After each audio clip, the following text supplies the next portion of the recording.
Welcome to today's web conference, the Modern Intranet, powered by SharePoint Services. I'd like to turn things over to your first presenter, Michael Panciroli, National PTS. Michael, you now have the floor. Thank you.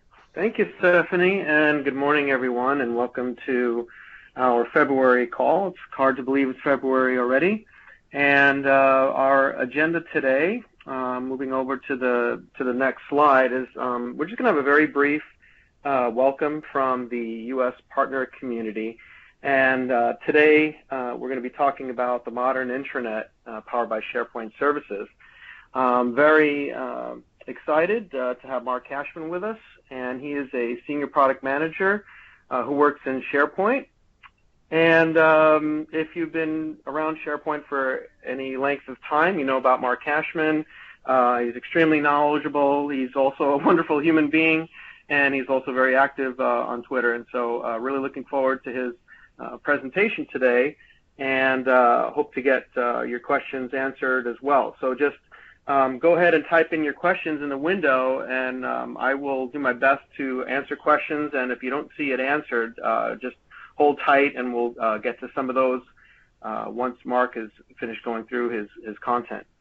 And this is our community, and really this is your community. It's ways for you to be able to get involved and engaged. And if you're new to this call, welcome. And this community is really for partners and for Office 365, and it's really geared for those of you in the U.S. And so the whole network really has U.S.-specific news, and it's a great way for you to be able to join in and also collaborate with other partners as well. And you can do that through our Yammer network there. And you see some vanity URLs, and so you'll be able to download this deck if you can't remember those. And so I encourage you to join the Office 365 U.S. partner Office 365 group. And we also have some blogs, and if you're new to the community call, you can sign up for the rest of the series there. And also, if you're not receiving our newsletter, I'd encourage you to do that. And so you'll find some service news there. You'll also find a lot of information on upcoming events and offers that we have. Basically, it's our way to be able to communicate a summary of what's happened in the past month, and also let you know what's happening. So again, welcome. And I'm going to go ahead and turn this over to Mark to get to our content. Mark, it's exciting time for SharePoint.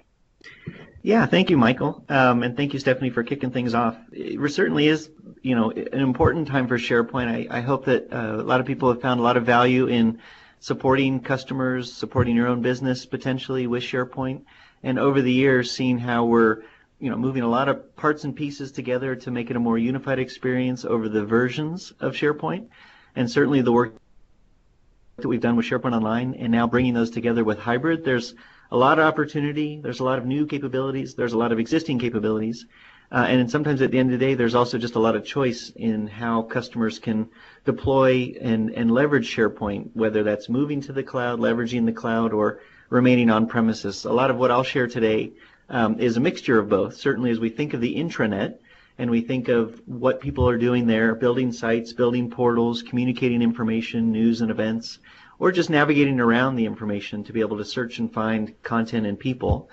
We really see that holistically as something that SharePoint, in the context of on-prem or Office 365, supports and promotes holistically, but in a much more integrated fashion than ever before. So when we think of the modern intranet, hopefully you'll see by the end of the presentation, it'll cover a lot of ground in terms of different areas of SharePoint. It is not a holistic view of SharePoint. There's certainly some workloads and capabilities that I won't touch on. But everything's open game. If you have questions about SharePoint, hopefully on topic today, but certainly if you came and something sparked a curiosity or something you've been curious about for a while, we'd love to get those answers solved for you so that we can address them. But as we start to go in and we start to learn more about how people are working together, and certainly as you talk to your customers, if you're a partner, we really do see some of these trends, where SharePoint and not just SharePoint, but the way that businesses have disseminated information top down. So on the left-hand side is a very traditional view. It's very much still supported and promoted, and there's nothing wrong with the left-hand side. But it has been sort of this new trend as we see information traveling not just from top down, but from group to group or peer to peer, or even from company to company.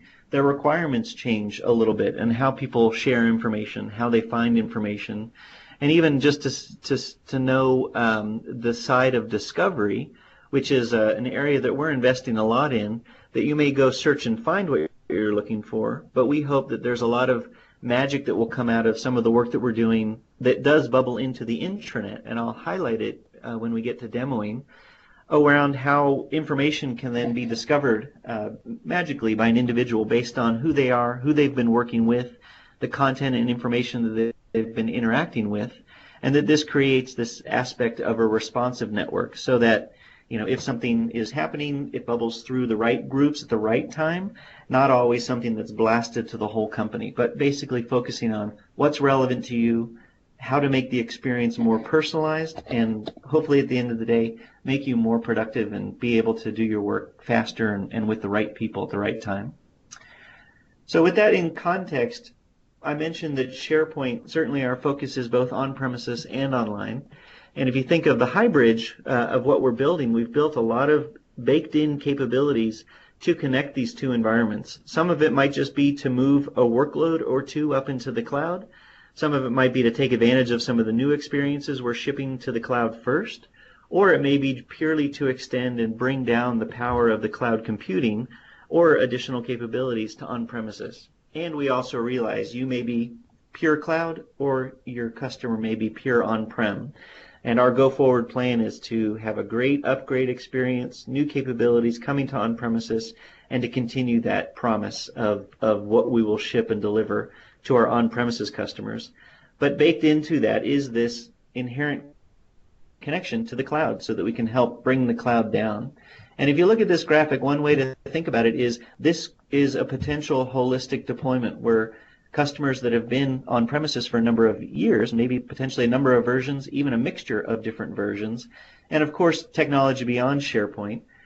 As we start to move that into the cloud, one of the areas we're focusing a lot of our design elements and certainly the technical aspects is how does this all work together. Some of it might be as simple as single sign-on. When I move from my email to my calendar to a SharePoint intranet to something like OneDrive for Business, Delve, Groups, there's a lot of experiences that you navigate between. And I think everybody does know how to make that work on premises, or as you add new workloads, that there's work to be done to integrate them. But from an experience later in Office 365, we spend a lot of time on what is that experience getting from working with the document to searching for a person to generating a report and publishing it or posting it to something like Yammer or through email. We want that to be as smooth as possible. We also want it to be as feature-rich as possible. From a parity perspective, you can think of moving to the cloud as not losing capabilities, but only gaining them.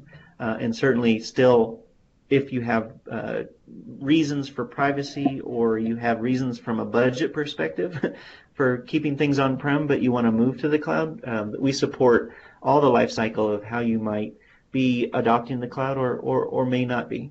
But also from a developer's perspective and an administrator's perspective, we think of managing SharePoint, and in the context of managing an intranet, beyond the large company intranet portal, all the additive components of team sites and document libraries, document centers, and then beyond SharePoint, certainly making those connections, that it's easy to manage, it's a more unified management experience. You can do things like you have before with PowerShell if you're a deep IT administrator. And then from a developer's perspective, that same pattern of not wanting you to have to feel lesser than if you're starting to move a solution to the cloud. And there's a lot of work that's coming in this next year that will really open up a lot of new doors for the types of solutions or what might be better referred to as just the depth of a solution, something that mirrors more what a full trust code solution could be. So if holistically our target is to just say, look, wherever you're deployed, SharePoint is available. and it's available in the way that we know, or we hope we can meet your needs and requirements. And as you start to use more of SharePoint or start to build more custom solutions or configuring sites or deploying and migrating, I think you'll see that is more true than ever, and certainly with our focus of on-premises, hybrid, and Office 365 investments, that will be something that you can lean on and leverage, and then of course map to what your customers' requirements are. Moving a little bit further into a more specific area of SharePoint is something that we're talking about in terms of the modern intranet. And there's a couple characteristics that we're baking into everything that we're doing that we hope resonate. It's a lot of what we've been hearing over the years that people want from SharePoint to make it a lot more intelligent in the concepts of, look, you have a lot of information in SharePoint. You have a lot of actions and activities of people working around and in SharePoint. And if you add to that some of the intelligence of what we get out of email activities and meetings and working with different people, we start to get these really strong signals of what is important to the individual. And that's completely something that then leverages making other experiences also intelligent. And so if you have an intelligent portal, the end of the day is it's less stale content, it's more engaging for the end user, and it's something that actually feels relevant to them for what they see, not what's been programmed for what they see. Except for that we of course balance the ability for people to still be able to have an important video right at the top, have a set of sites that are important from a navigation perspective, but really trying to add that element of you will also be interested in based on your behaviors and making it more relevant. Of course, we're social by nature. We have the product Yammer that we connect and embed experiences, and I'll show a number of those. But also social goes beyond Yammer in the way that we're designing Office 365, where you've got a lot of scenarios where you can do simple actions like liking, sharing, tagging, collecting information, grouping it together, and having a discussion around it, and potentially in different locations, in different methods. And that may be by design to encourage that adoption and the interaction with both people and content in a way that makes sense for the different types of end users and personas that we see. But with a social intranet, it certainly encourages a lot of that discussion and a lot of that peer-to-peer, group-to-group, potentially even business-to-business, more so than the way that we had designed the technology to support in the past. From a mobile perspective, I'll guarantee you that if you ask somebody on a version of SharePoint, maybe even 2013 and before, but certainly before 2013, there really wasn't a big focus for us to make it mobile friendly. There were mobile views, and there was access to document libraries and whatnot, lists, in a more mobile or touch design fashion. And we certainly support that and promote that in some of the scenarios. It makes sense. And it really will be an advancement, especially the way that we're going to bring some of that technology by default into SharePoint 2016.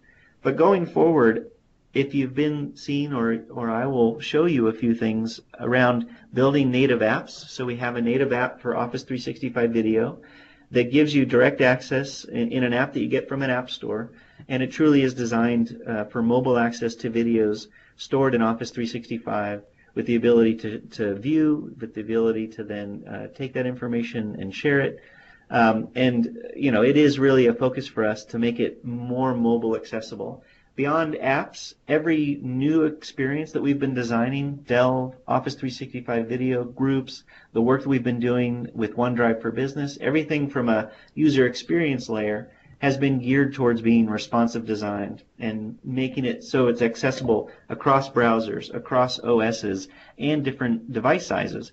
And especially when the content is either an Office document or a video, that requirement to then properly hand off to another application that is designed, and we have now across all operating systems, big and small, is a real focus for us. And it is something that we've gotten so much feedback and support for doing more, that this next year has got a lot of exciting new things to bring out as well.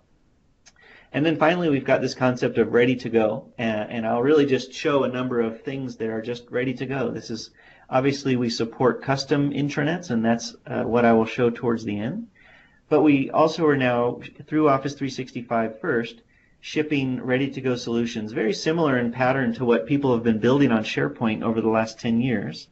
And as we start to look at what are the high-value scenarios that we think we can deliver as now just added features to Office 365, you'll see that these are solutions that you're not building or designing yourself. You're not connecting to large backends and paying for that compute or storage. And also just the upkeep and the management for the life cycle of when you would want to add a new feature, that would be an additional cost in your future. Now it's something that we take on, and we really take it on for all of Office 365 customers. So there's a lot of value in what SharePoint offers to the Office 365 customer. The underpinning of all this, and I'll really highlight this more in demo, is all of the services that are either a part of SharePoint or beyond SharePoint that we tap into, that gives us this rich canvas to build really nice solutions that are beautiful to look at, easy to use, and very technically advanced in terms of what they offer the end user. And hopefully it all gets out of the way and it's just purely a nice experience for how people can be more productive with a variety of different pieces of content and sharing of information. So with that, the first thing that I wanted to show and talk about is Office 365 Video. We think of this as one of our new next-gen portals that is just a part of Office 365. It's in production now. It's been out now almost a year, but really out in the real production environment for about the last 6 to 8 months after we went beyond first release. And about every quarter, or now even sometimes every month, we've been shipping new features, and I'll highlight a couple that have just showed up recently, just so that if you've seen Office 365 Video before, you'll see that we've been adding a lot of innovation to it, and taking a lot of feedback based on what our customers have been sharing through our user voice channel. And it's a nice thing to look at because you can see what we're working on next, what we took as feedback and are now baked into the product. But our goal at the end of the day is always to be easy to consume, especially with the video file type. It has been something that SharePoint really hasn't focused on before. But now in Office 365, we have a really nice presentation layer. We have apps and a mobile experience, and we have a really strong back end that we leverage with the Azure Media Services team. And I'll show you a kind of a block diagram that shows you a little bit about how the service is made. But we also, same parameters or the same guidelines of a good modern intranet, is we want to make it easy to share videos. We want to make it easy to then post them and talk about them from a social perspective, and that you can do this across multiple devices. And then finally, same as our service level agreement with our customers for Office 365, video is no different. And to prove that, really look at all the locations where we're optimizing both the upload experience and the playback experience in a number of different ways, but everywhere a file is either put or accessed is encrypted, both at rest and in transit. So coming top left here and just moving around from the uploader, we really focus on a nice upload experience through Office 365. This is a SharePoint page at the end of the day that ultimately puts the original file into SharePoint Online. Once we have that file, we start to then send it over to Azure Media Services, where we transcode it into a standardized format with the ability to then support adaptive smooth streaming. So we get a number of different file types that range from about 700K to 3000K, so that we get nice resolution and can detect your device and adjust accordingly on the go. We then generate a thumbnail and send that back to SharePoint as metadata for that file, both for search and discovery. So this is something that then would feed into Delve as an experience layer where people might see a video for the first time because one of their colleagues uploaded the video, or a topic of interest to them was being tracked by the Office graph, and it now is showing as something of interest to them in Delve. But really what it's doing is it's putting into the search index, and that's a native insertion into the search index with then the intelligence layer on top of that to know who is watching the video, who is that person working with, and how is it relevant across the company.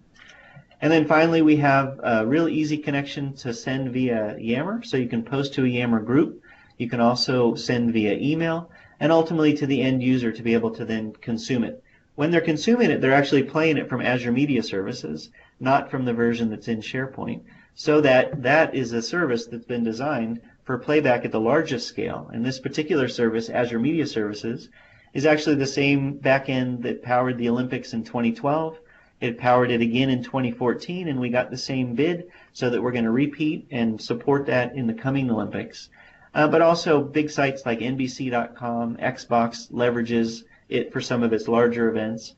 And you can think of this as the same backend, because it literally is the same technology that backs Office 365. But what's nice is this is not an added cost. This is embedded in Office 365.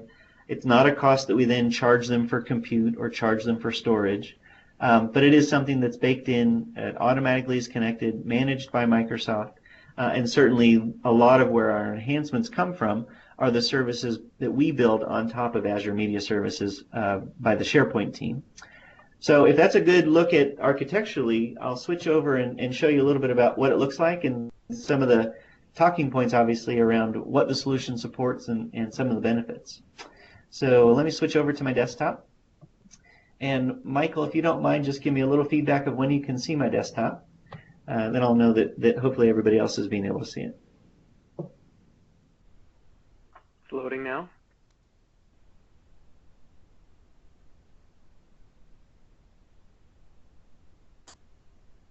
So the way that I got to this page, and if it's loading a little bit slowly through the webinar, I apologize. No, it's streaming right now. I see it. Oh, good.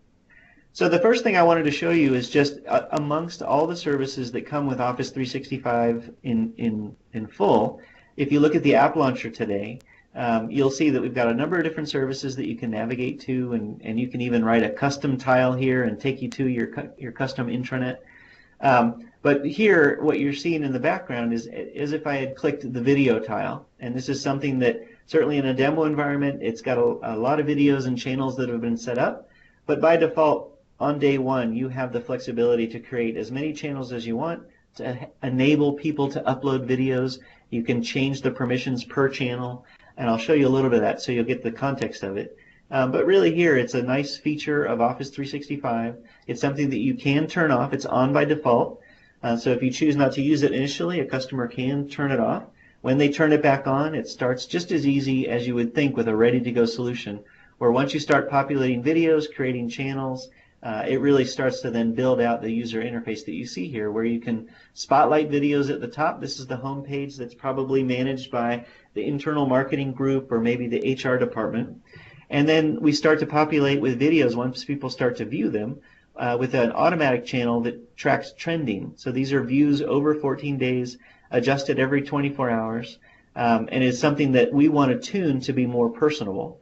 And so here in trending, this is where we're going to use the Office Graph over time to fine-tune what are the trending videos, but also ask what is trending around Mark based on his behavior and activity with who he interacts with, content that he's interested in. So that's one way that these portals will get more intelligent. But if you see down here, we have a number of different channels that have been pinned to the start screen. And if I go into one, the executive corner, you'll see we maintain the look and feel. We add a little bit of color, so awareness of this group or channel or project or product. And then you can delegate ownership so that there could be a channel owner that can spotlight their own videos and obviously see what's trending around and then start to manage it. I'm logged in as an admin that has access to this particular channel. And I'm going to show you in the channel settings a couple of things that I have access to. And if you know SharePoint, this is actually now a layer on top of SharePoint that gives a much nicer admin user experience beyond going into deep site settings. And so we give you access to obviously rename and recolor if you have any changes. They're very easy to do. From a permissions perspective, the concept of an owner is what you see, me here changing the permissions, giving people the added capabilities if I want to add people that can then upload videos, manage their own videos. And then from a viewer perspective, if this is a pretty broad channel where I want the whole company to be able to view, I would leave it with some of these broader Active Directory attributes. If I wanted this to be just a smaller project, maybe the Northeast region, and I want only those people to be able to access it, I can use security groups, I can use named people from Active Directory, and you just type their name and it's just super easy to do a quick lookup. Here's where I can add Katie Jordan as an additional viewer if I wanted to adjust that. And then down here, you can also We've just started to roll this out, so this might be new if you've seen it before, the ability to download videos from particular channels. And you can change this.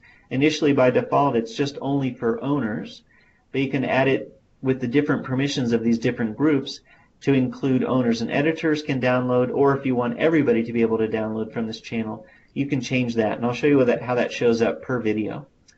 But here's the UI that we have so that you can change the spotlight. This is something that you can do very quickly and easily. I'll change this one here. We've got a nice picker that pops up, and then you can navigate through videos that you have access to use. And I'll try to pick one that isn't already there. I think this one.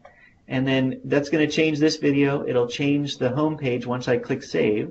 And then I've now updated my channel page, and for the next person that shows up, they'll be able to see that. The other thing is we have the ability to leverage Yammer as the discussion engine for each video. And so you can have it on by default and no defaults. If you wanted to grab a particular group ID, I could go into the sales opportunity group, grab this number here, and then have that as the default group that then gets each message posted to. And when I click save, now if somebody were to post a message, by default, it will be posting it to that group that I chose. So you can now have those kind of admin settings for how you can control Yammer. Part of the feedback we got is there are some channels that we don't want to have Yammer discussions around. And sometimes that's maybe something like what I'm on, the executive channel. You can easily turn that off and not have Yammer embedded or as a part of the experience. But if we do want to save that, and I'll go back to now to the channel home, you'll see a number of different things when I actually go into a particular video. If you remember that diagram of Office 365 video, you'll see this video is now loading from Azure Media Services, regardless of the device I'm on. I'm on a Surface Pro 3, and I'm on a decent connection here at work, so it's going to serve me up a pretty large file size and a pretty nice resolution, as high as it can based on whatever the video that was uploaded. And if I hover over here, you can see the quality, the different levels of resolution. That if you wanted to, you could peg it at a specific resolution and watch it all the way through at that resolution. But we can always go full screen, and if this were a scenario where I'm playing it on a smaller device and I'm on a train traveling, from outside the city into the city, I might be changing from 3G to 4G to LTE and back. And about every 2 seconds, we're going to be adjusting your stream so that you get the best playback experience with the least amount of buffering. Simple controls here for obviously adding title, description. Now that I've activated Yammer and I wanted to go add a new comment, I can easily do that. And you can see here it already pins and will publish to that sales opportunity group here by default. I can add additional if I want to, and you can have broad and nice discussions straight into Yammer. But I'll post that down. It'll be a real post that goes into Yammer. If somebody was on a mobile phone or if they were on their web UI and the Yammer UI, obviously you'd see that in context with this video, the social conversation around the video is right here in line, and when I'm done with it, it just goes away. Here's that ability to download. If this had been turned off for everybody, they would not see the link. But this just starts a download and pulls the file to be saved then locally on your machine. That you could then transfer to a smaller device if you wanted to take that for offline viewing. One thing that I want to show you is I can take this same video and embed it on a team site. So if I click embed and grab the embed code, I can then go over to a team site that I have here. I'm going to put it into edit mode. And when I go to the insert tab, we've got the embed code button that then gives me a preview. Click insert, puts it onto the page. Again, I get kind of another preview in edit mode.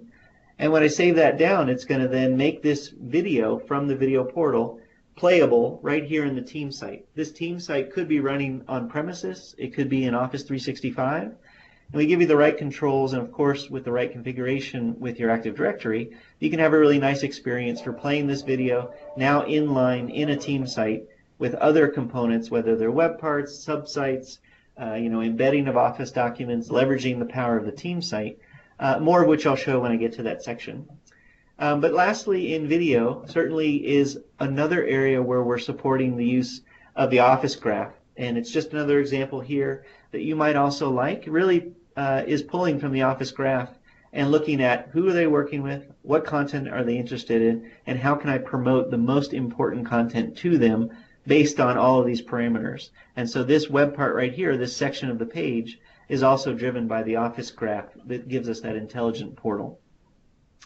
So that's Office 365 Video. Michael, I don't know if questions have been coming in that are relevant to Office 365 Video. Yeah, last thing I'll say here is it is a great feature of Office 365. It's really nice to sell the value of 365, obviously the importance of the scenario, and it's something that we hope you can really easily demo and showcase to your customers. Yeah, thanks, Mark. Great demo. I learned a couple of things. I was just going to ask you for a feature request because I didn't realize that you could actually download those videos, and it's just a setting. That's fantastic. Yep. And I really like the Yammer integration, how it's not defaulting to the all-company feed. I can get real specific with a feed ID, so great stuff. A couple questions here. Yeah. One from Ryan. He wants to know, is it possible to add DRM to the videos? Yeah, right now we don't support DRM. If you upload a video that has DRM on it, our service will not be able to do anything with it because it doesn't effectively have permissions. But if you wanted to essentially wrap the document library that these are ultimately in, the file that was downloaded actually comes from SharePoint Online, and there would be a method. It wouldn't be supported directly in our user interface, but leveraging Azure RMS, if you subscribe to that at the SharePoint level, there would be a method where you could turn that on for the document library of the channel, which is ultimately where that downloadable file is stored. Everything outside of that is controlled more by permissions and your Active Directory. When somebody signs into the page or they're using the app or they're viewing on a tablet, they're going through our authentication mechanism, which means it's encrypted during playback and backed by that same permissions model of SharePoint, ultimately SharePoint Online inside of Office 365. That could be Azure AD if you're a customer that's full cloud and cloud only, or it could be federated with Active Directory on premises. So your access to be able to get to the page, to be able to view the video, and even something that's been embedded on a team site will map back to whether you have permissions or not through Active Directory.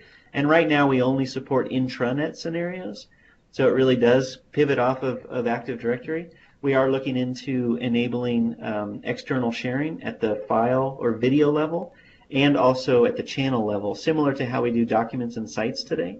We're going to be building off of that same technology and looking at that.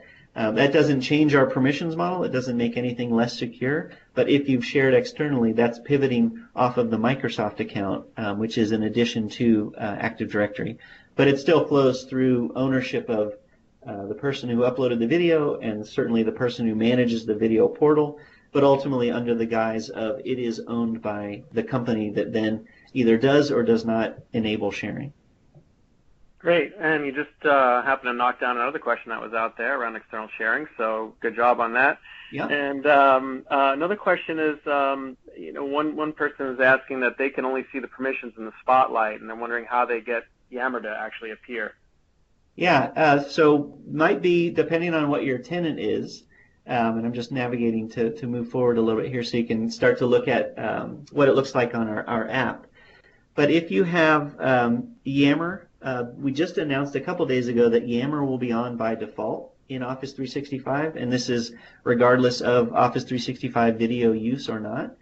But you should check because if before just a couple of days ago, if you haven't actually enabled Yammer to be your social service, we used to have the SharePoint newsfeed on by default. Now both are off by default until just a couple of days ago, which means if it wasn't activated, which you do in the SharePoint Online Admin Center, and I can, when I switch back over, if the person who asked the question wants to see it a little bit visually, it's really just a setting in a SharePoint Online Admin Center. Once you say, yes, I want to use the Yammer service, within about 10 or 15 minutes, you'll start to see the ability to post to Yammer, the ability to change the Yammer settings in the back end, and even some of the ways that you can activate Yammer throughout 365.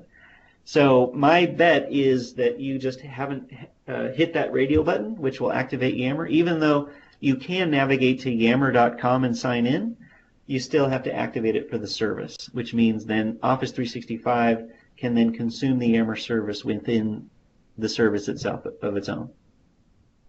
Great. And then just a question around the video formats, MP4 and size and bit rate. You touched a little bit on the adjustment of the bit rate and so on. Yeah, we actually have a nice article. If you type in Office 365 video supported file types, that'll lead you to a support article. But basically, the great answer is you can really upload any file type.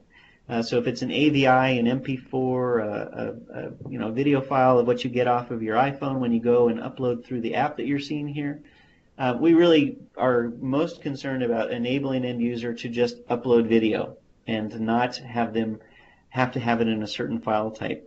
What we spit out, though, is an MP4 that we standardize for web playback, and we output it to the multiple different file types or resolutions so that we can then stream between them and switch if we need to based on detecting what's your device, what's your bandwidth. But that is something that when we encode it in Azure Media Services, we standardize that into an MP4 format. But there's a lot more richer detail. You can follow up with me if you just want to ask me on Twitter. I'll follow up with a link. That's probably the easiest way. And my Twitter handle is M and my last name with a K, Kashman. I'll type it up here. I can put it in the window. Sure. Okay. Okay, so if that's all, we certainly can continue to address questions. What you're seeing here is the iPhone app that I mentioned, where you can basically access everything I just showed you. You can navigate to different channels. You can obviously read and watch a video, and then you could also upload if you wanted to from your iPhone, whether it's a raw video or something that you maybe even tailored a little bit in an application like iMovie to give it a little titling and maybe even some edits. But once you have the video file, you can upload it. Beyond the iPhone, one of the things I sometimes have a screenshot of, and I probably should have included it because I do get a lot of questions, is the ability to publish from Office Mix, and something that we're working on, the ability to publish from Skype for Business. Those motions we support. We already have a nice button in Office Mix that enables you to create a video off of your PowerPoint with whether it's just audio or video, and of course the PowerPoint itself, and publish that directly into the portal. And we're working with the Skype for Business team to be able to also do that with a webinar recording like today, that at the end of the call, if I was the owner of the video file, I could publish it, giving it a title, description, choosing the channel, and feeding it right into that workflow of getting it into Office 365 video. So there's a lot of work that we're doing to enable that publish to, even something that a developer could then leverage in a custom solution to get videos from either their company or on behalf of their customer to get it into their portal. So moving to another area where we've invested a lot more from a people perspective are the people experiences that we're baking into Delve. And if you don't know what Delve is, I'll explain it a little bit. And if you have deeper questions or curiosities about Delve, I can point you to some additional resources. But really at its core, especially from a people perspective, is where you can discover content and people. And from the people experience, it's a way where we enable people to be able to work out loud, where other people can more easily discover things that they're working on, things that they've written, documents that they've published. And we really are basing it off of the power of these interactions that you have every day. And if you think about a company that is scheduling meetings, sending email, sharing documents, working on documents, modifying them, creating sites, creating blogs, and generating just a ton of data, the intelligence off of that is to be able to then see who are these people most working with, who is most important to them, who could we then point to in addition to their content and have that bubble up through.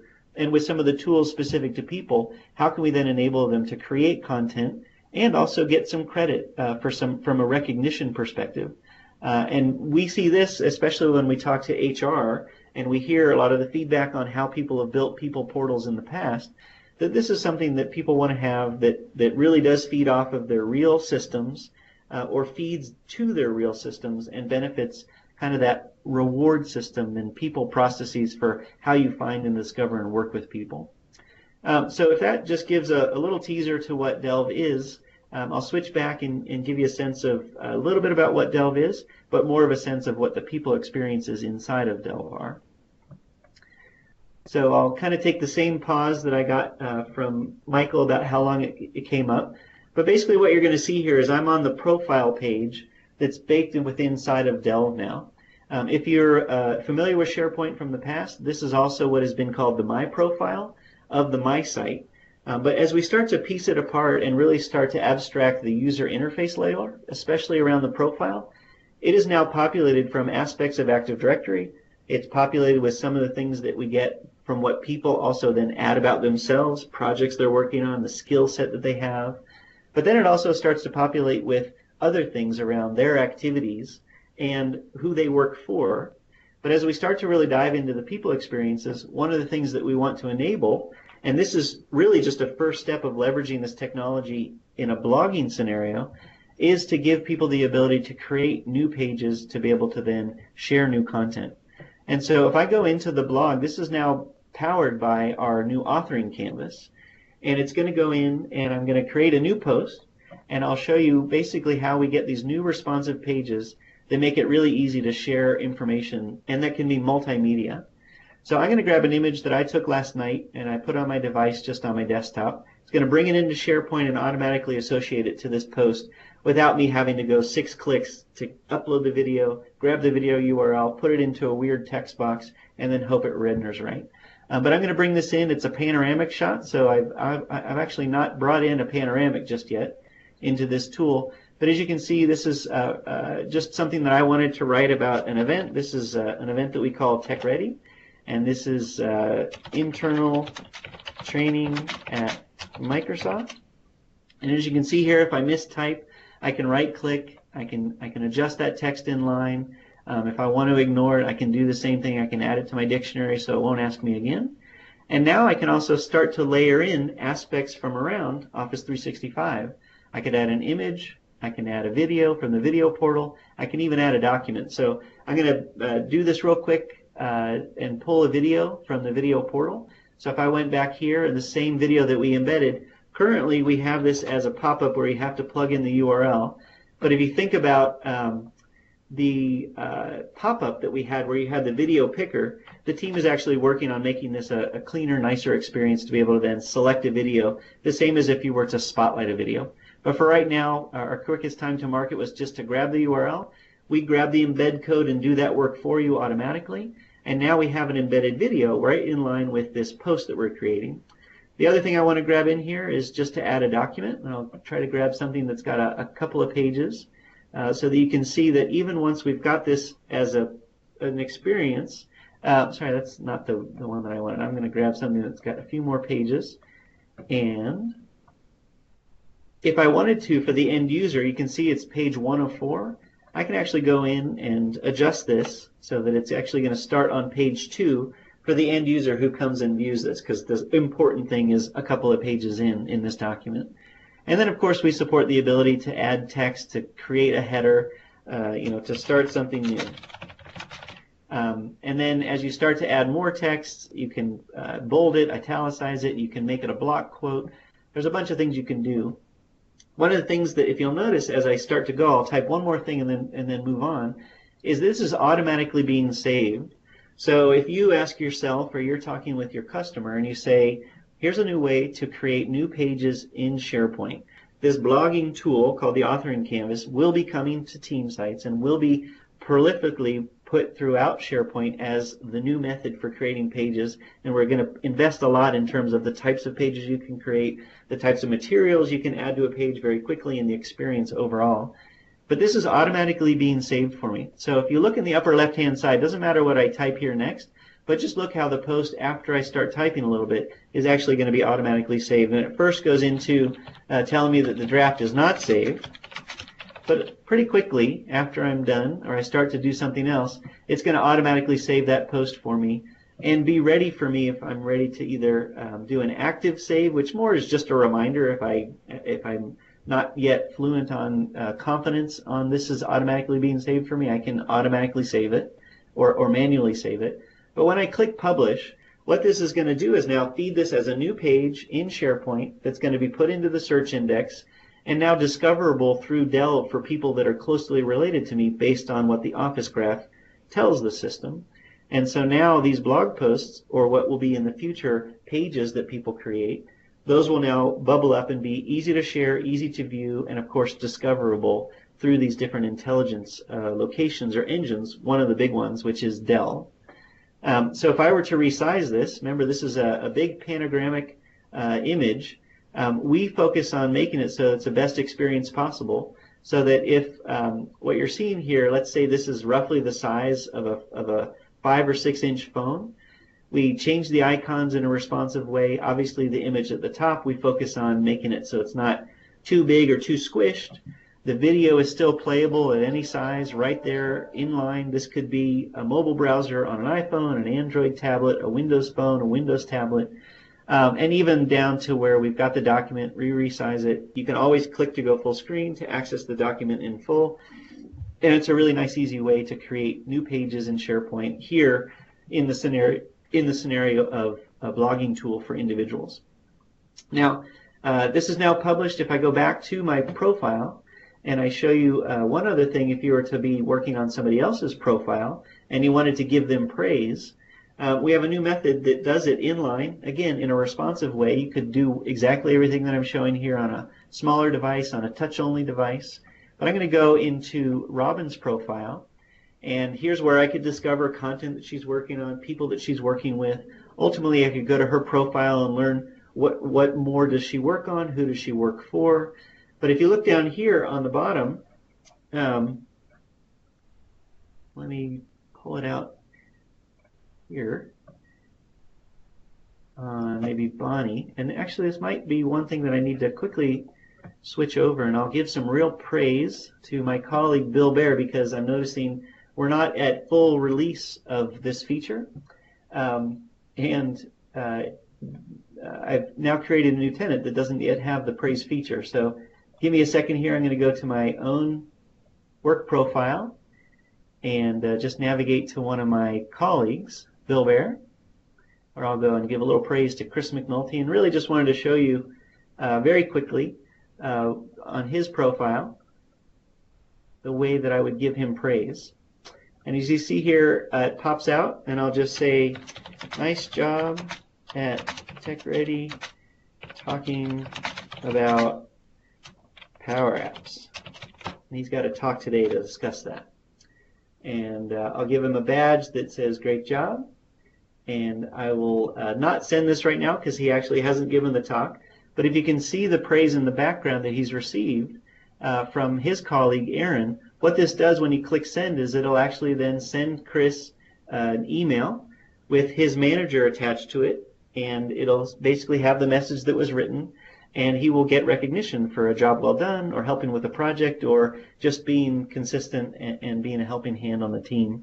There are a lot of these systems that get built, and there's some that are dedicated third-party systems that have been plumbed through SharePoint from an experience layer.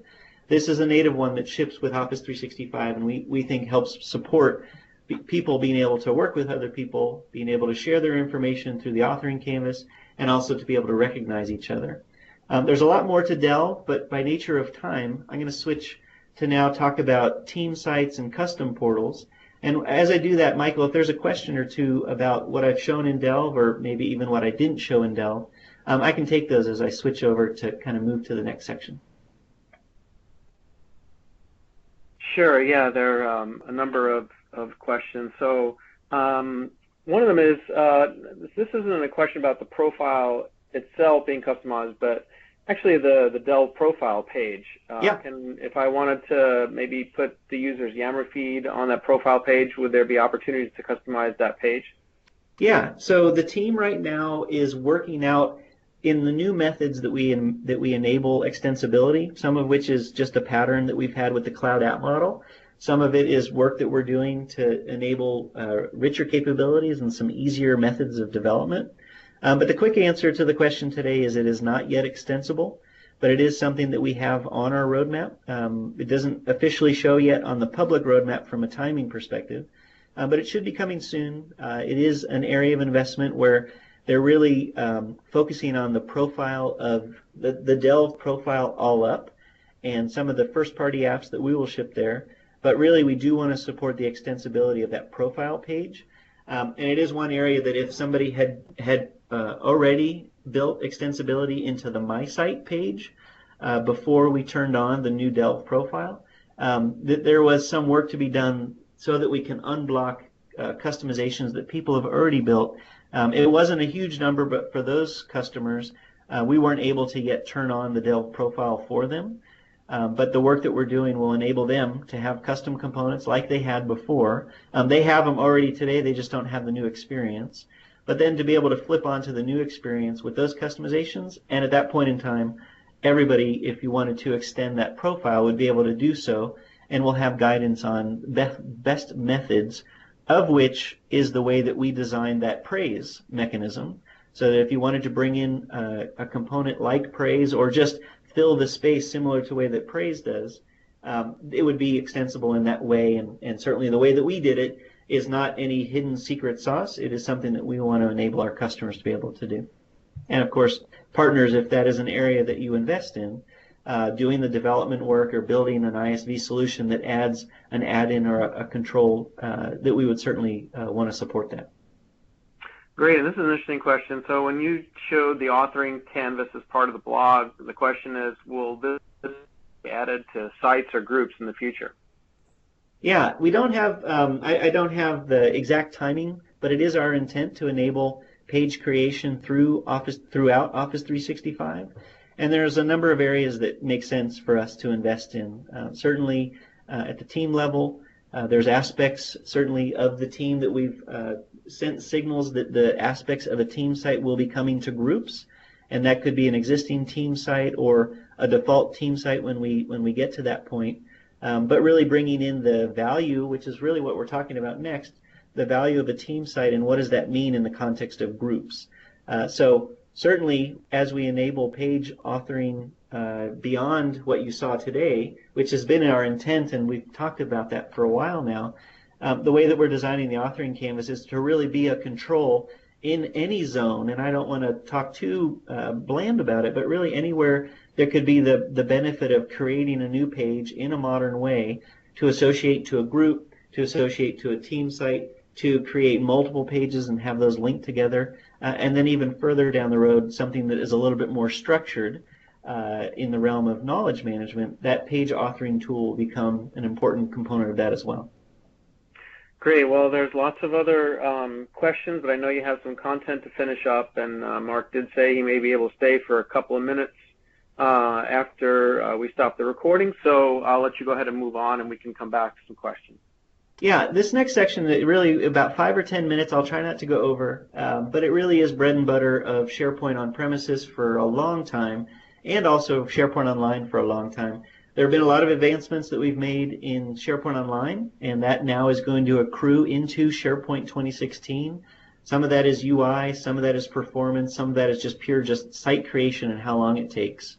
But we're really focusing on this in this next year to really double down, where do team sites need to go next? What do we need to do next? And we'll have a lot more to share beyond what I'm sharing today. But it's an area where it's about a third, if not a little bit more, of what we see people doing in SharePoint Online, and what we've been told, we have a little less direct connection to know what people are doing on premises. But based on surveys and analysis and research that we do, of course, team sites are bread and butter of SharePoint, and they're very active, they're very feature rich, and there's a lot that you can do with them. But at the top level, if you generate a team site, certainly the focus is to be able to make it look and feel like you want it to for your project, your team, your region. And certainly this is where a lot of partners come in and generate a lot of team sites and set permissions, enable content collaboration across teams within a team, and certainly adhere to their look and feel and their preferences of maybe just a logo or something that's a lot broader, of more of a custom theme, or even broader than that, of using master pages, which is really what I'll talk about next. I'm going to combine the two slides together and then demo a few things right in a row across team sites and custom portals. But if there's this logic of being able to configure a team site or a document library or a list, or holistically the combination of all of them with workflow and other elements, you could have a very vanilla team site that's very simple. Here's a document repository for our team when you turn in your project or your expense report or whatnot, and have actions triggered off of that, even to something that's a little bit more full-page app feeling business solution. When it gets beyond that, or you start to build off of the plumbing of a team site, we support the ability to customize pages to bring in custom code and to then adhere to the different components, which could be natively building in responsive design for your different pages. And we obsess about this so that we make sure you have the guidance to do it right, that if there's any troubleshooting mechanisms that you're able to find those. And one of the things that I forgot to put on here just as a quick link, but it's an easy one, is if you go to aka.ms/tune, T-U-N-E, all of this guidance and all of this troubleshooting is there, not just for SharePoint, for Office 365 networking all up, but there's a number of SharePoint modules that really help you identify, how can I make my portal look great? How can I make it perform well for end users? But ultimately what we're working on is to enable a broader set of developers that are using a broader swath of industry tools and coding languages and methods, so that it's not just a proprietary SharePoint method. Where we want to focus a lot of our energy is making sure that the back-end content management system is awesome and continues to be that way and grows with your needs, that all of the API and REST endpoints to be able to access that content, whether it's in the video portal, whether it's in OneDrive for Business, whether it's in a document library, a document center, and of course beyond that, to be able to then build those in a way that makes sense for your users, whether they're on an Android tablet, whether they're using a new Surface Book, or if they're consuming from a variety of phones and you need to support a BYOD. We want you to be able to build the apps in the way that you want, have the apps run in the locations. We certainly focus on a lot of our app development in Azure. We leverage Azure on the back end for a lot of our own app needs. But certainly you could use an app server or a third-party service to run your app and have that be consumed through the UI or the UX where you want your users to go. And as a partner, certainly being able to have more flexibility in how you design your solutions certainly hopefully supports a lot of how you go about custom builds and custom designs. So if that is a little underpinning of team sites and portals, I'm going to show you two of them and get this out of the way so that you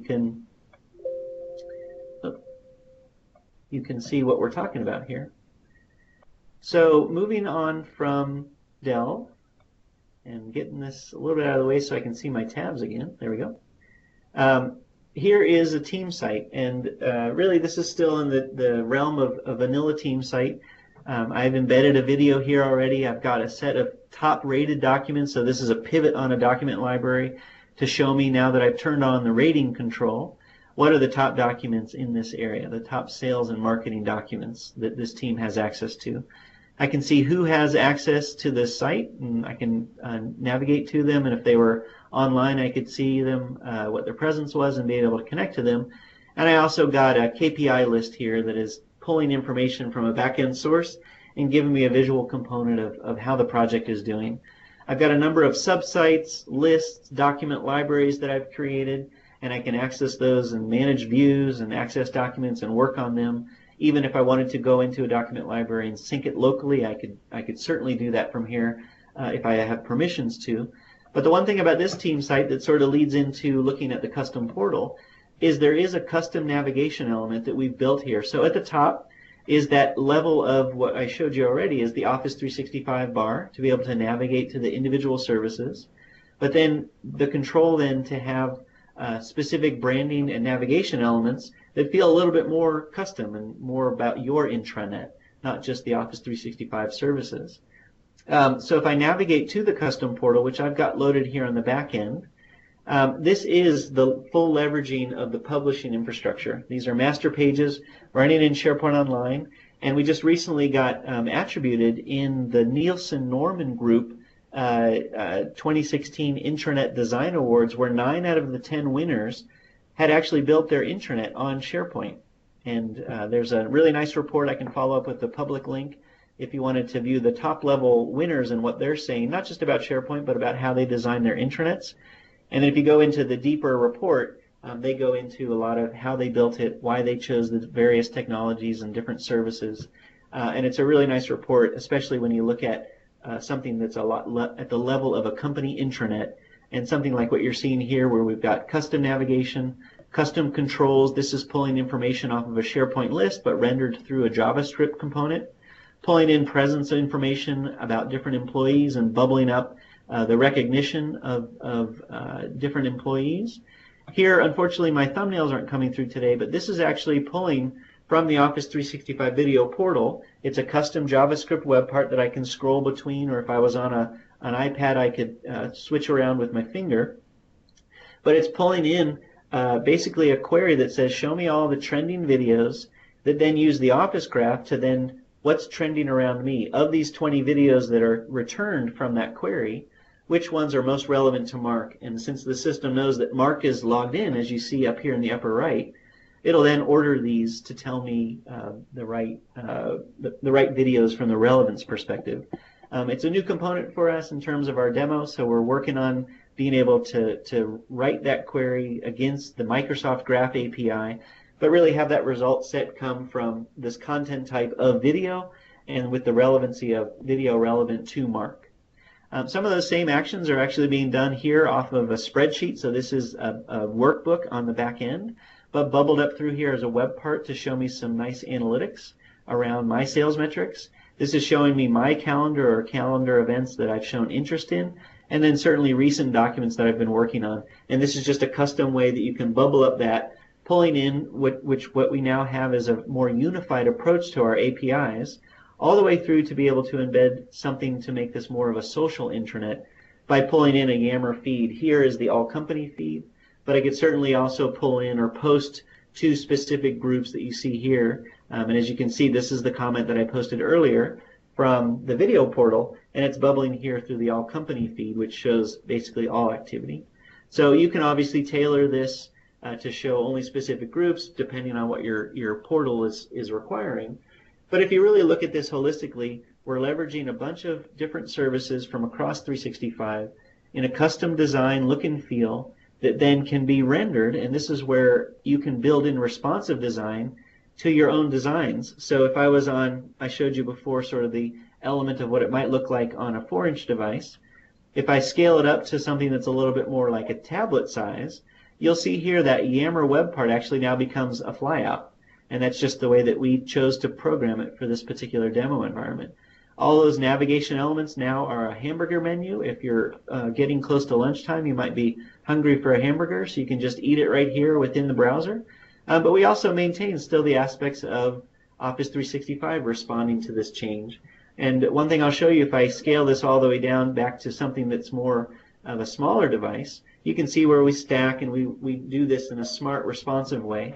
This is something you can bake into custom portals, and as I showed you before, it's something that we bake into our first-party offerings so that everything is responsive design and accessible through mobile. That's my whirlwind tour of the intranet. The kind of the last thing I'll leave you with, not just by moving back to slides, but as a thought is, I hope you see that there's a ton of value, whether you're on premises, building out team sites, custom portals, starting to bridge the gap with hybrid, leveraging some of these workloads that are in the cloud like Office 365 Video and Delve. And the last thing I'll say to Delve that I think really enables a very broadly connected, very diverse intranet if you span on-premises and online, is if you were to connect from a hybrid perspective and you do a hybrid search connection, all of your content from on-premises and all of your content in online can be bubbled up to a single index that then services the Delve feed, which could show you content of relevance across on-prem and online. And as you start to bake in some unique experiences like I showed you, where we're pulling in videos from the Office 365 video into a custom portal, you could build that logic in to show content from wherever it's located and add some scoping aspects in terms of keywords or file types or relevancy tuning to the end user. And then you would get a nice dynamic experience in your custom build that's pulling content from wherever it might live. And that really, before this release that we have coming up to enable a much richer hybrid search, is something that has been a little bit more lost in terms of, if you're a split deployment, being able to holistically represent content from everywhere. But when you start to power these sites and portals with that intelligence information, or the content, just the breadth of content, we hope that you'll see that there's a lot of opportunity to do whatever it is customers are requiring, and hopefully being able to surprise them and wow them with some of these additional offerings, whether it's just sharing that there is an Office 365 video offering, or what is Delve, and being able to highlight some of that value that you get in Delve.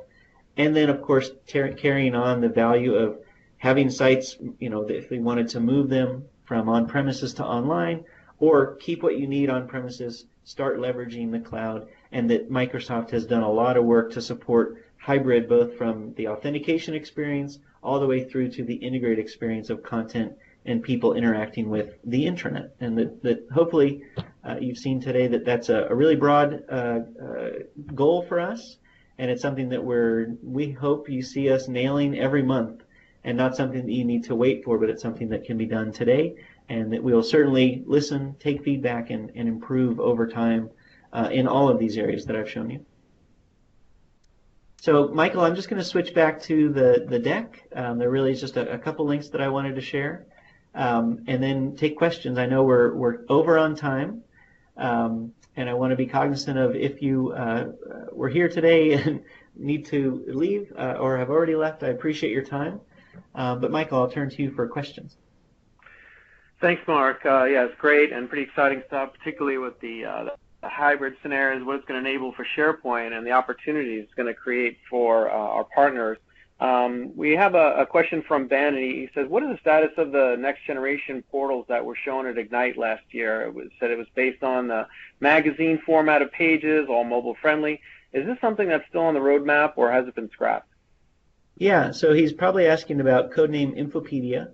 It is something that we showed pretty early stages of. We showed mock-ups, click-through, and it really is built, or as it's being built, but from a timing perspective, a little bit further down the road than maybe we indicated at Ignite. But our focus has been to really build out some of the underpinnings of it. And I'll speak to a few that are in production already today. The authoring canvas that I showed you being one of them. The ability to favorite content, to be able to tag it, is additional, so that content, not just SharePoint content, can be included in a more holistic way as you build out new experiences, new pages, or even collections of pages. I don't have a time to share today. I do want to let you know that our focus in this next year is holistically across both team sites, custom portal, and enabling the developer, and delivering on our next-gen portals. A lot of the work certainly is to continue the work we've done with Office 365 Video, continuing working with the Delve team to enhance both the authoring canvas and some other areas of investment around people experiences. And specific to knowledge management, it is something that is on our backlog. It's been pushed a little bit out by nature of the investments that we're looking at around team and custom development and other areas that we haven't yet talked publicly about. And of course, with working with what is our experience going to be in groups, and when team sites come to groups, how will you link a team site? What will the default team site be? And some of the areas where we're really focusing on the OneDrive for Business experience, that's also driven by the same team. So there's a lot of investments, some of which we haven't shared publicly, that we will be coming in the coming months. And that being said, the Infopedia project did get pushed a little bit further down the road. And when we get closer to delivering it, you would expect that it would come to the public roadmap, and we would start to make a little bit of noise around it. But not to take away from the work that we're doing that is components of that solution that are already in production or will be coming through different mechanisms. In addition to that, of all that I've been talking about from a custom portal perspective, you can certainly build today, as people have over the years, custom knowledge management systems, some of which come from our ISV partners, some of which are custom, even just the way that you configure a document center or a record center and use the existing technology in SharePoint, like metadata management, like document sets. That's a long-winded answer for I don't have a timeline to share. And just to also indicate that what we shared at Ignite was a pretty early look with no real code written at that time, if that helps. Yeah, that's great information, and we do have a lot of folks that are still staying on, and I appreciate this portion of the session. Maybe just one more question, kind of on the same topic, and how would you answer this question where, do you see the authoring canvas either replacing or enhancing the publishing infrastructure?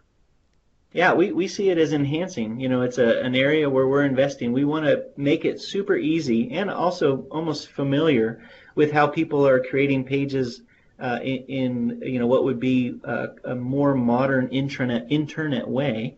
And for the intranet, we don't want that to be something that is at a loss where any user, if you can, you know, click create new page or new post in the right scenario, and easily upload images and associate different media, write what you want to write, have it look the way you want to look, and then have it published into SharePoint so that it's not only backed from a security perspective and a privacy perspective in the way that you would expect with SharePoint, but it's now very easily consumed by end users, easy to then associate that in the future to an existing environment like a team site, like a group, and being able to then easily share via email and viewable across any device. Definitely we see it as enhancing the publishing infrastructure. It really is one of the components that you know, has been an area where you really did have to feel comfortable with SharePoint to add a new page or a site. And now, especially when we start to talk to our developer and some of our ISVs who want to leverage that authoring canvas in their own solutions, that is something that we're certainly thinking about. How do we make that portable? Can we make that available to them? And certainly in the context of a large intranet or even a sub-portal or something even at the level of a team site, it should be a control that people would be able to call, whether we build it as a button or it's something that a developer in the future would be able to have access to build into their solution, that it then just gives that same capability, a new, nice, modern way to build a page that when you're done with it and you publish it, you know that it's going to be accessible in that modern way that you would expect, no matter what device and no matter the location of where they're located. Great. Well, we really have gone over time, and I know there are still plenty of questions in the window. And so what I can say to you is that I'm going to take this log and I'm going to work through it. And Mark will see this log. There's just still too many outstanding questions to get through this in a reasonable period of time. But I really appreciate everyone's interest today. I will stay around. If Stephanie can keep the window open, there's a few of these that I can answer here. And but anyway, really appreciate everybody's time and really appreciate your time today, Mark. I know you had a busy week, and so we appreciate you taking time out of the internal conference this week. So great to have you here and great information. Thanks a lot, Michael. It certainly was my pleasure. I hope it was a good set of information. If there's anything that sparked of interest or you've got feedback, please don't hesitate to send it to me. You can send it to Michael. He can roll it up to me. Or if there's something burning, I'm pretty easy and accessible on Twitter. I put my handle here again. Like Michael said, I'm headed to Seattle, so I might be a little in the dark for a day or two, but I'll certainly see it and make sure I respond to it. But thanks for your time. Good luck selling out there. If you're a partner, I think Michael and team obviously provide you with a lot of great resources, and I love the connection to be able to share our information and want to make sure that you're unblocked, aware, and ready to go. All right. Thanks again. Take care, everybody. And I'll stay on for a little bit and answer some questions, but thanks for your time today. Take care. Sure, and we also hope that everyone will take a moment to click the feedback survey. You can find that link in the messages tab now. We hope that you found today's information helpful, so please just take a moment to let us know. With that, I would like to hope that everyone has a great day. You may now disconnect.